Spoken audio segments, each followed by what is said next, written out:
Ghost stories have always been this amazing way for us to explore our biggest fears: loss, memory, what gets left behind. So today, we're going to tear into a truly modern one. It's a tragic narrative that's woven entirely into the lyrics of a song. We're going to pull apart the story of the Hollow Bride.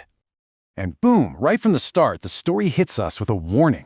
This isn't some tale you can just observe from a safe distance. No, this line, it's a chilling promise. It sets the stakes right away and just yanks us into the Gothic world of this song.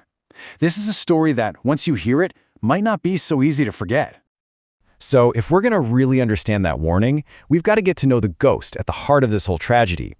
Let's try and piece together a portrait of the Hollow Bride herself. So the big question is, who is she? I mean, the lyrics, they don't give us a name or a date, but they paint this incredibly vivid and honestly heartbreaking picture of what she's become. Let's dig into the details. Just look at the language the lyrics use to describe her. We start with the classic pale skin and empty eyes, standard ghost stuff. But then it goes so much deeper. Her dress is soaked in dust. Her very being is no heartbeat, just dust. It's like she isn't even a spirit anymore. She's become the very essence of decay and time. And this detail, a porcelain face with no soul, wow, that's so powerful. It makes you think of something that was once beautiful, cherished, like a doll, but now it's just a hollow shell. She's a memory, an echo, a shadow that's forever dancing in funeral flames. And here's the thing you really need to get.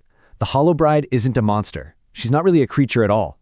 The song frames her as a single, powerful emotion, her final pain, that's been frozen in time, given a form, and is now forced to repeat itself. Forever. All right, so we have a sense of what she is, but the lyrics also drop these little breadcrumbs about why she is. This is where we start to uncover the actual tragedy that created her in the first place. And this line, this just gets right to the heart of her story. Her pain is tied to a very specific place, a graveyard, and a specific event, broken wedding vows. See, this isn't some random haunting. It's a trauma loop. She's forever returning to the site where her future, her love, her promises, all of it, just turned to dust. This line adds another layer of just heartbreaking detail. There was a hymn. Her grief is so immense, she projects it onto the entire world around her, hearing his name in every single stream. But the most important part of that line, the real gut punch, is the end, but no one comes. It's a cry that is never, ever answered, which just cements the finality of her loss and how profoundly lonely she is. So what happens when human vows are broken by death? Well, the song suggests she made a new one. The lyrics say she married the dark with a hollow vow. Chilling, right?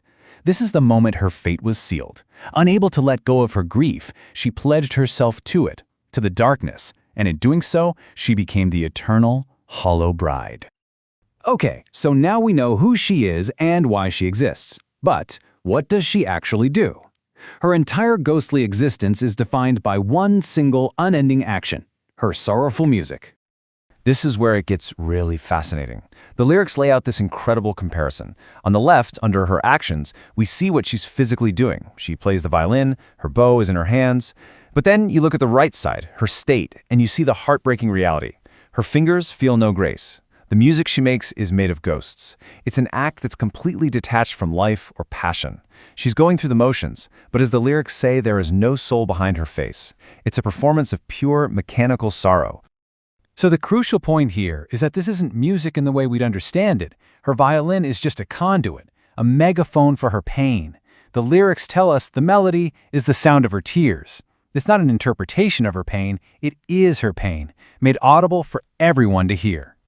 And this is where the story takes a sharp turn. It stops being just about her, and it starts being about us, the listener.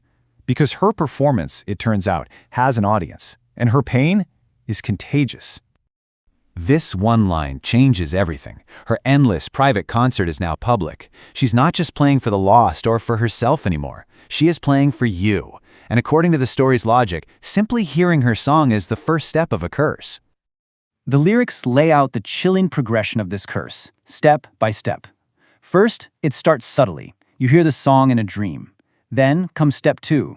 The song answers you, becoming this interactive dialogue with despair. At that point, step 3, it's too late. The song is now yours to keep. From there in step 4, it infects your quiet moments, turning silence into screams. until you hit the final horrifying transformation in step 5. The bride is no longer some external ghost. She becomes the song inside your own mind. And that is the ultimate consequence. The curse isn't about death, it's about the theft of peace. The song literally drags hearts into the night, infecting the living with its unending, second-hand grief, making sure the bride is never truly alone in her misery. So, where does this all leave us? Ultimately, the story of the Hollow Bride is about an inescapable, permanent echo, a song that can't be unsung. Think about the number 1 for a second. In this story, it represents something singular and permanent. The song tells us the world forgot, but she and her one song remain. After all the history, all the life that has passed, her singular tragedy persists, encoded in this one endless elegy. It's a really powerful statement about how a single profound moment of pain can outlast everything else. For me, this is the most haunting line in the entire song. It's so simple. She isn't waiting, she's not seeking revenge, she's not trying to move on. She never left. Her entire existence, her entire haunting, has been condensed into this one, single, unending action. She's just playing. And that leaves us with this final thought. The story of the Hollow Bride is a ghost story, yes, but it's also a powerful metaphor for how art can trap an emotion forever. It makes you ask yourself, when a piece of music, or a story, or a memory is born from pure, undiluted pain, can it ever truly be silenced? Or is it just destined to keep playing, waiting for a new listener?